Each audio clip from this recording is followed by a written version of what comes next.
Welcome to Zim Celebrity TV. Tadzoka nedzangu dziri kupisa dziri kutenderera pasocial media. As you all know, nhasi it's 31 Chabvodoka chakachaya, but nyokayemabhunu anga achitaura achitedzera kuti Christopher Mutsvanga akatiza nezuro.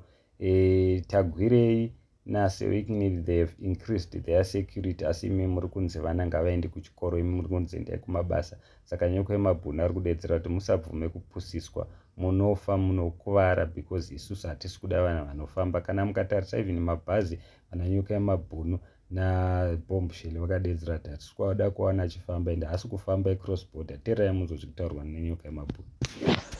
Goa matanga atiza masikati mambara uyu zvakare atiza akare winhingi isoko uyu Chris Mutsvanga atiza zvakare nemudzimai wake madekwana ano. Nanga gwabva apa security kuningi apa masoja anochengeta akare vakamona kuPG kuti vaende vanochengeta mambara uyu. Tagwirei kuti vamuchengete, but ivo vakomana iva vePG ava vamwe wavo vari pano, endai mutaurire vakomana vaenda kunochengeta uyu. Tagwirei kuti ngavasamusiye mukomana wabhozi, hatisikuda kuti atizeni mari yedu, because hatingaite nyika yekuti munhu anoba mari yakakura kudaro obva atiza unogara kuna Dubai achidya mari idzodzo. Vana veZimbabwe vachinanzva svosve nemuromo, never ever. Mari dzese dzakabiwa nechigananda ngazvidzoke.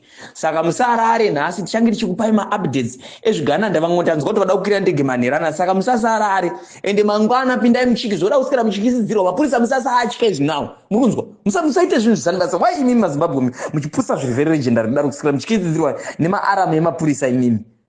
Inda muchinyadzisa kudaro. Nembiri yese yamina nekudzidza kwese kunze maZimbabwe akadzidza, but maZimbabwe but modzidza zvekutya sairini inoridzwa nemapurisa imimi.